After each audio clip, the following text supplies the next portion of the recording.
Shele, no ransom, no retreat. The drones are up. The search for abducted victims in Oyo State appears to have entered a new phase, as security operatives were seen deploying surveillance drones over suspected hideouts and forest corridors.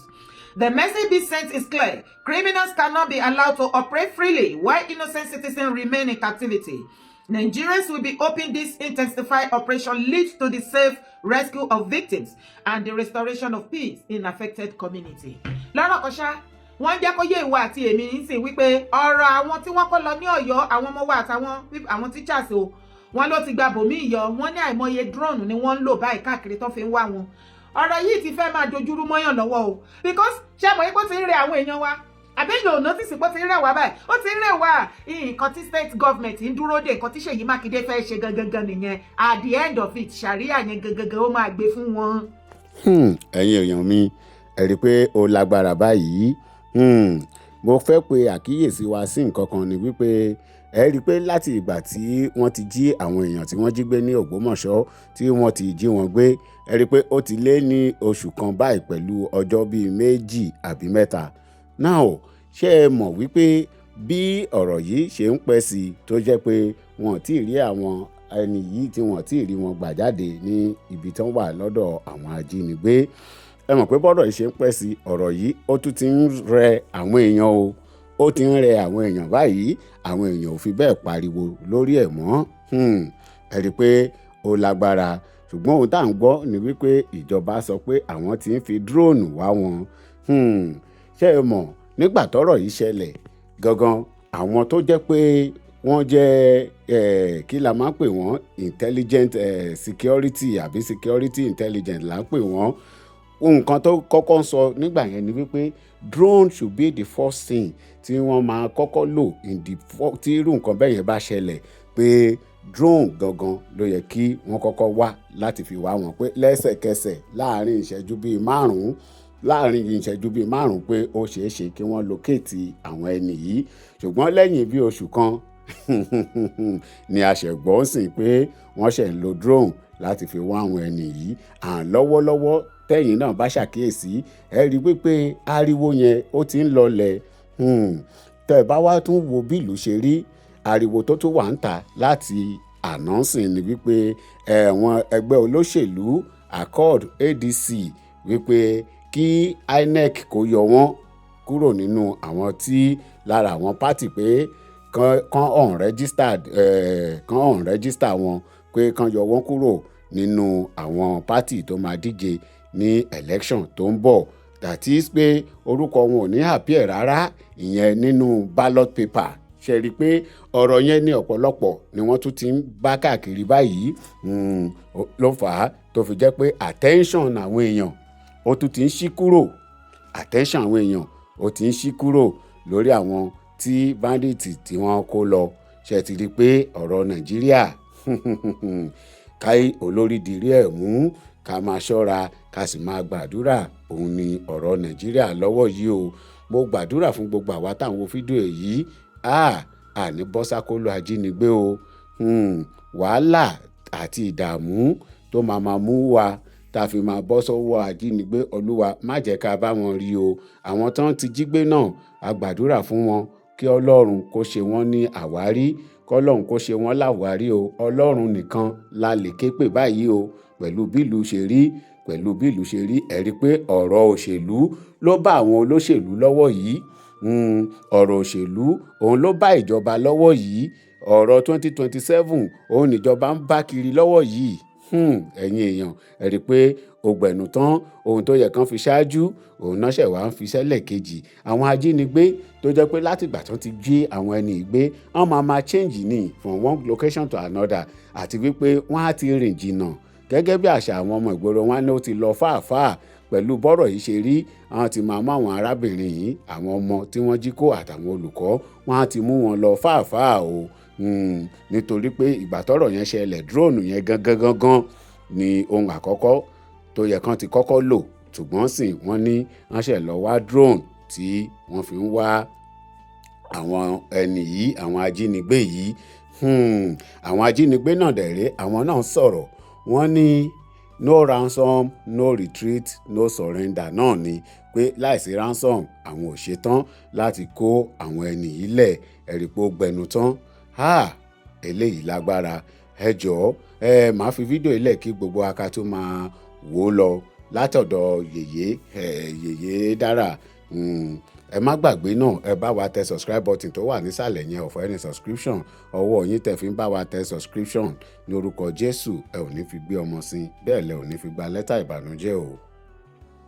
Wọn ò ní sọ síta wọn kàn déédéé wá irọ́ kan àbí nǹkan kan wọn á ná rìlíìsì àwọn yẹn wọn sàn kankan irọ́ ni ẹ má fọ́. At the end of it Mákindé máa fún wọn ní 1 billion gbogbo nǹkan tó ń dìmáàdì fún pátápátá náà máa kó sílẹ̀. Ẹjọ́ kí wá ní ọ̀pọ̀pọ̀rìpọ̀ ìyà tẹ wá fi ń jẹ àwọn ọmọ tó wà bẹ́yìn ọmọ 2 years 3 years 4 years ẹ wọ àwọn tíjà bẹ́ẹ̀ ẹ wọ ọmọ tó pọ̀ sẹ́yìn kí wá ní ìyà tẹ wá fi jẹ wọ́n bẹ̀ because ibi tẹ́ ẹ bá lọ yìí mo ti sọ fún wa mo ní àti state àti federal wọ́n ti mọ wiki point àwa Nigerians starting la máa ń ní àkíní continuity ṣẹ́ni tátẹ́gùn bá fẹ́ sí Dubai lọ ẹ rí pé everybody ò tiẹ̀ ní rántí mọ́ wọ́n á ti gbàgbé àwọn yẹn síbẹ̀ yẹn ṣé àti yá sáré gbàgbé wọn náà nìyẹn ok ẹ tẹ̀lé mi wá wo fídíò. mọ́sálásí àtìlẹ́yìn Ṣàngó wọ́n fara tira wọn báyìí kọ́kọ́ wò báyìí mọ́sálásí ní báyìí lọ́yọ̀ọ́ kọ́ máa wò mọ́sálásí nìyí o mọ́sálásí rè o Ṣàngó rè o tó ti rí mọ́sálásí lọ fún wá wọlé Ṣàngó ẹnu ọ̀nà yìí nítorí tọ́lá àfẹ́ yọ tó di adé níbi tó gbà jáde rè níbi tọ́lá àfẹ́ gbà jáde rè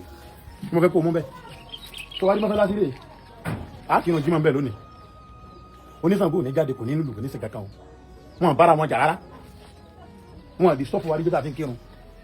wọn má sọ̀kò tá a máa kírun wọn ní dí wa lọ́wọ́ tó wá láwọn Ṣàngó náà rè sátọ̀dé níjọ́ ẹ̀sìn wọn kò ní tọ́kọ mùsùlùmí pẹ̀lú wọn o wọn bára wọn jà rárá tó tó wá rí fọ́nẹ́tì tó tó wà bẹ́ẹ̀ ni pé tó bá kó mọ́sálásí ọ bọ̀ sí lè Ṣàngó tó bá kó lè Ṣàngó ọ wà bọ̀ sí church Baptist church nìyẹn o ti rí church ni o wọ́n jọ kíra wọn ni àwọn méjèèjì bí wọ́n ṣe wà yẹn àwọn mẹ́tẹ̀ẹ̀ta Aláàfin ọba wọn parí ìjà rẹ̀ Aláàfin kò pé mùsùlùmí kò pé oníṣẹ̀ṣe báyìí kò pé àwọn kírísítẹ̀nì pé jẹ́ ẹjọ́ kó abẹ́bàáyín parí ìjà ní kò ṣẹlẹ̀ rí lọ́yọ̀ọ́ nínú olùkóso yìí ní kòso bí Ṣàngó wọlé sí kò ṣẹlẹ̀ rí tó bá wá wùwọ́ kẹ́nìkan jókòó sọ́nà láì kó ní àwọn kìrìsìtẹ́nì yẹn ẹ má bá wọn ṣe o kẹ́nìkan jókòó sọ́nà láì tọ́mọ ní oníṣàngó yẹn ẹ má bá wọn ṣe o àbí kó ní ìṣẹ̀ṣẹ̀ kan náà dìde tọ́mọ ní ẹ má bá wọn mùsùlùmí ṣe o kò ń ṣera rẹ ni àwa ti wálé ọdún báyìí àwọn ọ̀rẹ́ wa tí wọ́n jó Ṣàngó akíra wa àjà àwọn kìrìsìtẹ́nì akíra wa àjà kò síbi tí a gbà tá a ṣera wa o ọwọ́ àmì ẹ̀kọ́ tí mo fẹ́ kó mú bẹ́ẹ̀ gbogbo ẹ̀yin tẹ́ ń ṣe wáàsí nínú àwọn mùsùlùmí nínú ẹ̀yin tẹ́ ń ṣe wáàsí nínú àwọn oníkìsẹ̀sí tẹ́yin náà ń pèpè sójú ọ̀nà tẹ̀sí àtẹ̀yin pásítọ̀ tẹ́yin náà ń ṣe ìṣẹ̀sí ó láwọn tí wọ́n bá bá yín kírun tí wọ́n bá yín sọ̀rọ̀ alánàbí ìdè kẹ̀rí mú ẹ má bu Ọlọ́run wọn ẹ má bá wọn bú ní Ṣàngó ẹ má bu oníṣẹ̀sí ẹ má bá wọn bú Ọlọ́bàtálá fàyẹ̀sùbù lọ́rùn àdìwọ̀n bìgẹ́rì àìlmì káwọn náà káwọn bá máa bú Ọlọ́run ọba yín bìgẹ́rì àìlmì tó lè jẹ́ kí wọ́n nímọ̀ nípa Ọlọ́run ọba yín ẹjẹ́ sọ kíníkà bẹ́yà fún àtẹ́wọn fáwọn oníṣẹ̀sí èdè láǹfà mí yóò ní òun náà ń sẹ́gbọ́ ní ó ṣe kíníkan ni ẹbọ lè yára jà rẹ̀ mú sí àbí ẹjẹ́ sọ kíníkà fún yóò máa lè yàn ó ní mọ́ búya rẹ̀ tó náà ní yarí o bọ́ bá búya mi nìsín èmi náà ń fa akẹ́kọ̀ọ́ tí ìyàrí mọ́ lọ́wọ́ fáyẹ̀ súnbùn lọ àdìwọ̀n bìgẹ́rì àìlmì tẹ́nà mọ́ bú Ọlọ́run ọba yín ẹgbẹ́ ìjọba tí ń bú Ọlọ́run tí ń bú àlá tí ń bú ànàbí àwọn náà yarí o àmọ́ èèyàn àfáà ẹ má kọ́kọ́ bú wọn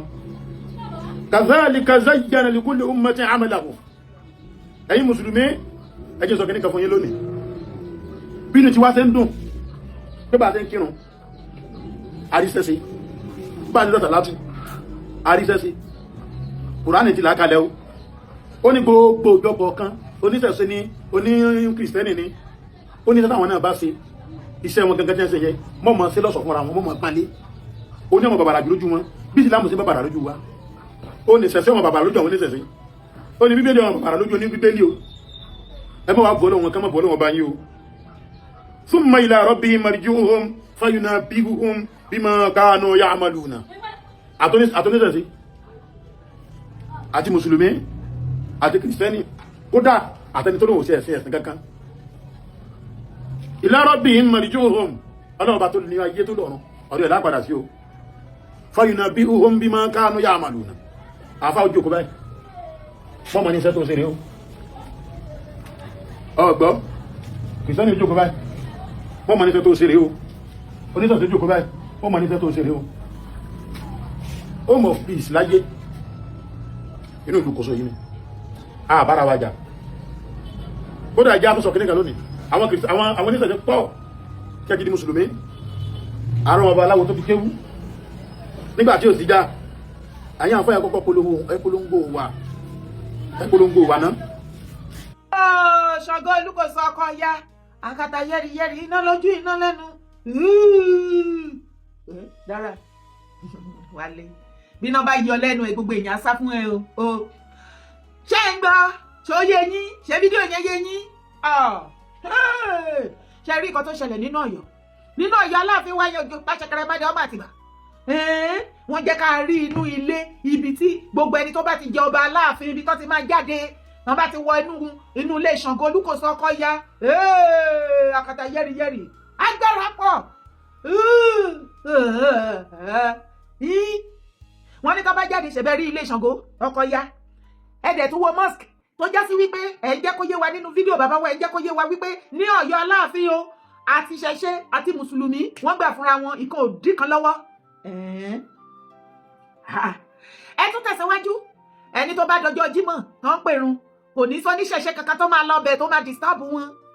àníṣẹṣẹ mùsùlùmí náà ni wọ́n lẹ́yìn kan wọ mùsùlùmí kan wọ mosque kan sì kírun ẹni tó bá wá di Saturday táwọn náà bá ṣèṣì tiwọn ẹ láwọn onímùsùlùmí náà wọn kì í disturb wọn bóyá iye káyé ṣe rí náà nìyẹn ṣé bóun náà láriwo tí mò ń pa fún ìran mi kẹjẹ kọrọ ìkóyè wa kí gbogbo wa má gbé parí kò sí èsì tí ò ní ìwúlò títí ẹ má jẹ́ àkàndẹ̀mù ìkan fún kan ẹ wá o bàbá kí lorúkọ dádì yẹ̀yìn tẹ́ bá mi kọ síbi comment section bàbá ẹ wá ẹ jọ ṣé inú ilé yẹn lóòótọ́ ni Ṣàngó ọkọ yá wà lọ́jọ́ sí wípé bàbá wa Aláàfin wọn lọ máa kí wọn lójoojúmọ́ àbí wọn kàn lè dúró lẹ́nu ọ̀nà láì wọlé pé mo kí yín Ṣàngó ọkọ yá àbí kankan ẹ jọ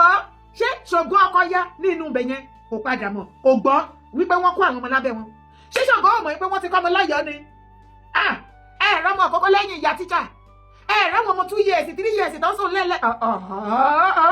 ṣé Ṣàngó òrin ni báyẹn gé orí bàbá òye dòkun yẹ́yẹ́ ògo ọkọ yẹ orí ní ẹ̀tì ẹ̀dúró ná ẹ̀jẹ̀ àsòtọ́rọ̀ o wọ́n ní a lè rán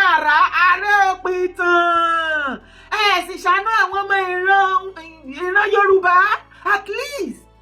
ẹ̀yin lẹ jẹ́ kó yé wa ní ìgbà ìdẹ̀yìn àti Ìbà Gàníyù Ìgè Adams ẹni bẹ́ẹ̀ ọ̀bùn yín ò bá ní gbogbo nǹkan láyé kì í ṣe bíi tààrà ẹni ara yẹn ó dá yín lójú jàdá lọ bàbá kí lẹ fẹ́ gbà níbi tá a bá dé gbogbo àwọn ọmọ kọ́ ó tún ajíire both ní Nàìjíríà àti lókè òkun kì í ṣe ìjọba o torí ìjọba wọ́n ń tàn wá ni ṣé state government fẹ́ sọ wípé wọn mọ ibi táwọn ọmọ yẹn wà ní ṣé federal government fẹ́ sọ pé wọn mọ ibi táwọn ọmọ yẹn wà láwọn tó ń jẹ́ kó yé wa wípé wọn ò fẹ́ rọ fádùn láti kó wọn ni kó má bàa pa àwọn ọmọ ewu wá tún ní dúróònù tẹ́ ń gbé kiri èrò ti kún ẹnu state àti government ó kàn yà ní lẹ́nu ni wípé láìpẹ́ láì jìnnà everybody á kàn dẹ̀ gbàgbé wọn síbẹ̀ mo ti sọ pé starter la máa ní a kì í ní continuity ṣé kò ti ń rẹ everybody báyìí ó ẹni bá ló mọ̀ àwọn family wọn ló kù báyìí ẹjọ́ ààrẹ òpìtàn wọ́n gbé mi débẹ̀ mo wá àlàyé títí tí wọ́n ní ara yẹn Ṣàngó ohun kan tó dájú ni tí ò rújú ẹ̀yin náà dẹ̀ máa sọ pé kò rújú wọ́n ní tán bá ti bẹ Ṣàngó lọ́wọ́ ẹ̀ pé kó lọ gbé nǹkan tó sọnù àbí nǹkan kan tó wọ́n fúnṣà ní láti tú àṣírí wọ́n ní wọ́n máa fún lórúkọ àtàdírẹ́sì ní Ṣàngó need wọ́n ní ibi tán bá rán lọ gangan ibẹ̀ ló máa lọ àwọn tó bá rán sí ó máa lọ mú wọn kò ní mú àwọn ẹlòmíì tó bá wà ní gbèrígbèrí ibẹ̀ ẹjọ́ kí la wá dúró dé bàbá Láàfin Ọ̀wádé ṣé inú yín dùn bọ́ ṣe kó àwọn ọmọ yẹn lọ ni kì í ṣoríire fún orílẹ̀-èdè ilẹ̀ Yorùbá kò sí ilẹ̀ Yorùbá kankan ìtìjú disgrace lélẹ̀ ìpẹ́ ẹjẹ́ àrò ilé Ṣàngó bàbá ẹ̀yin gan ló yẹ mú kí ní ti kankan yìí o bàbá Láàfin Ọ̀wádé ẹ̀yin gangan lẹ́ ń ṣe ní ilẹ̀ ń ṣe Ṣàngó so inú yín dùn bọ́ ṣe káwọn ọmọ yẹn síbẹ̀ lè bá wa ti ọwọ́ Ṣàngó bọ̀ pẹ̀lú àrá ok so ìjọba ń tàn wá àwọn oníṣẹ̀ṣe àtàwọn ọba wọ́n ń tàn wá everybody báyìí tọ́ra wọn àwọn èèyàn wá wà bẹ́ẹ̀ àbí kílẹ̀ fẹ́ ká sọ wọ́n kàn dé tọ̀ wá ní nǹkan ṣe oníṣẹ̀ṣe gòrí nǹkan kan ṣe oníṣẹ̀ṣe gòrí nǹkan kan ṣe lórí màtá tó wà lẹ́yìn láti lọ kó àwọn ọmọ yẹn abracadabra irọ́ ẹ̀yin ọmọ ní Nollywood ọ̀ràn yìí àsìkò tó ti ń tó sì tẹ ọbẹ̀ máa bá di torí àwọn nǹkan tí ò ṣẹlẹ̀ láyé ta wà yìí ó lè máa fi ṣe múfì kẹ́kọ̀ọ́ ṣí dànù ibẹ̀ ni kọ́kọ́ là ń lọ ẹ tí mo náà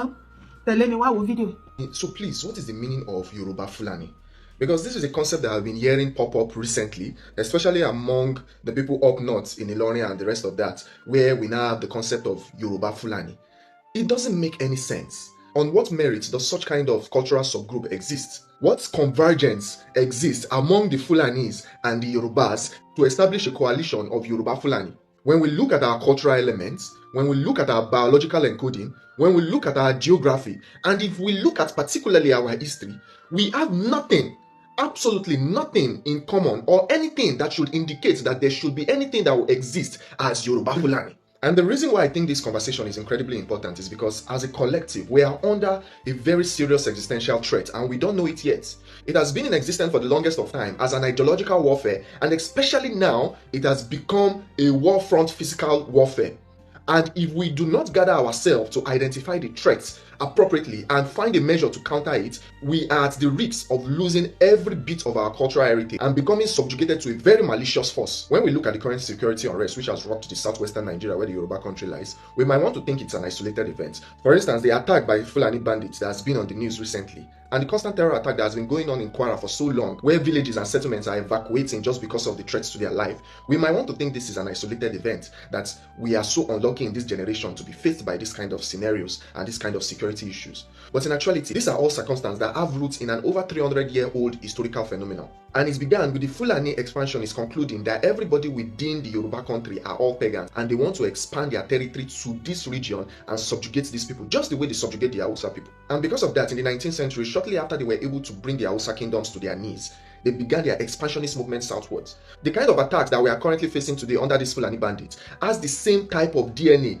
as the attacks that our ancestors faced when the Fulani military expansionists were trying to move southward and subjugate the Yoruba country. They burned down cities, massacred people, kidnapped people, and spread terror across the northern frontiers of the Yoruba country. It is devastating that not a lot of people in the Yoruba country today know that the original seat of the Oyo Empire was about 60 kilometers to the northwest of Ilorin. Look at this map now and see where Oyo Ile was.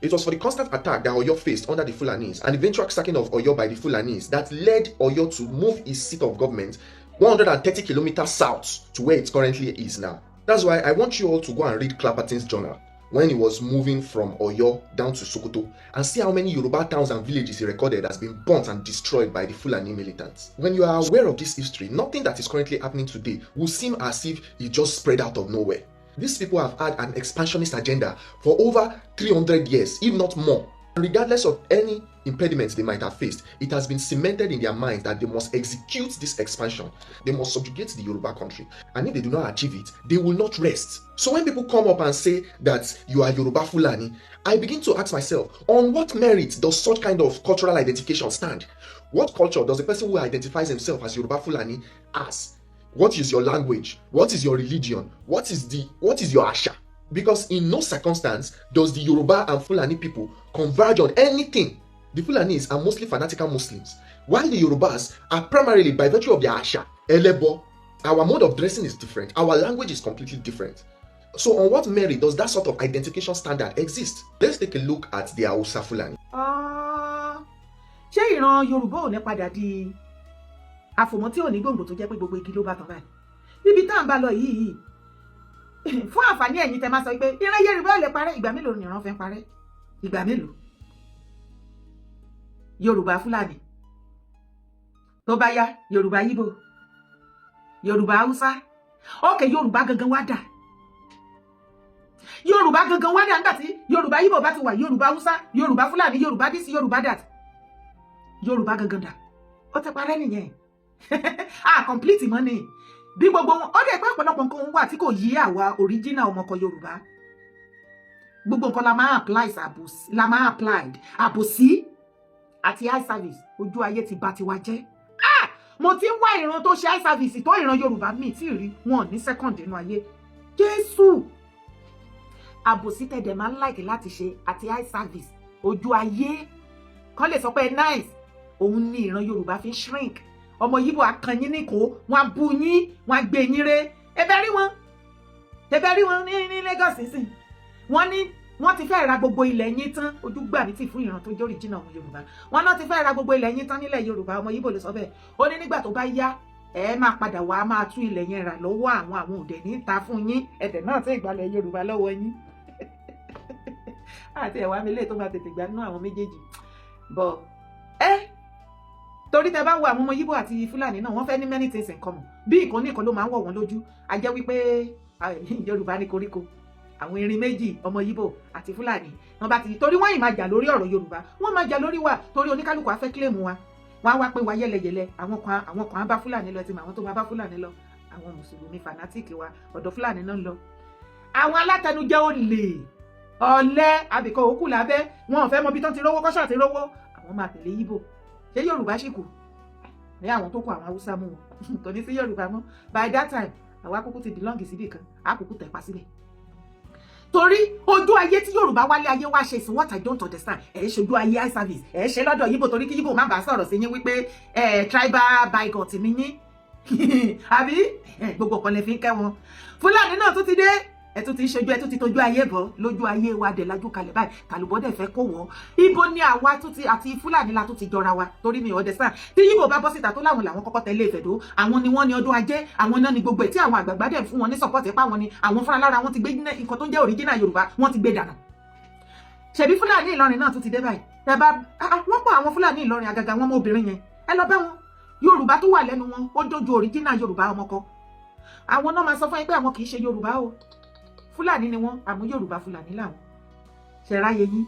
àní ibi tá a ṣe bá lọ torí ojú ayé tẹ máa ń ṣe káàkiri gbogbo nǹkan tẹ máa ń tìbọ̀ gbogbo nǹkan ìran ọmọ Yorùbá ẹ̀yin brothers mi ẹ̀yin máa ṣiṣẹ́ darandaran láti ẹ̀yin máa dá màálù láti south west lọ sí ẹ máa dàdé Spain o èmi dẹ̀ láìkí yín ìdí ni wípé àwọn nǹkan tí Yorùbá bá ti lọ́wọ́ sí àṣebàjẹ́ ni ẹkàn yìí máa yí ìbọn bí màálù bẹ́ẹ̀ ṣe máa bá màálù sùn bí ẹ̀yin lẹ máa bá màálù so ìran Yorùbá náà máa bá màálù sùn nìyẹn o ìran ọmọ Yorùbá jí láàárọ̀ kùtù akànṣe báyìí akàn mú ìdí màálù pàápàá bí ìgbà tó tàpù ìdí ìyàwó ẹ̀ ṣúrúrú àfi bí tàpù ìyàwó wọn ni wọ́n ti mọ̀ kọ́tọ́ fẹ́ wá gbà ìtọ̀ wọn ni kí á ó ti fẹ̀dí lẹ̀ àfi yá ìtọ̀ ṣé nǹkan tó kù tẹ́ fẹ́ fi láyé yín ṣe màmá mo ń gbé bẹ́ẹ̀ yẹn bí tó wà ó dára má sọ̀rọ̀ bẹ́ẹ̀ mọ́ kò lè ṣẹlẹ̀ gbẹ́nu lọ́sàn ta ló sọ fẹ́ pé kò lè ṣẹlẹ̀ pẹ̀lẹ́lẹ̀ tí wà tèmi jọ lajú kalẹ̀ tajọ́ ń wò ó ti ṣẹlẹ̀ tó kó manifest lókù kò sí nǹkan míì kò sí nǹkan míì àbí kí ló gbé kò sí nǹkan míì báwo la ṣe débí ìran Yorùbá ń dógbó lọ lélẹ́yìí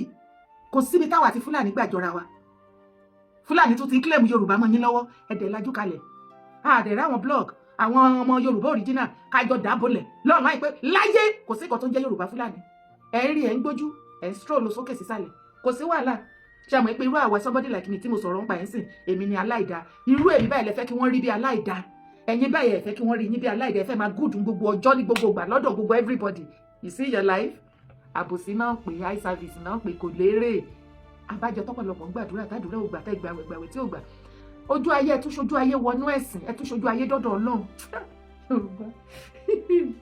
ibẹ̀ ni kọ́kọ́ là ń lọ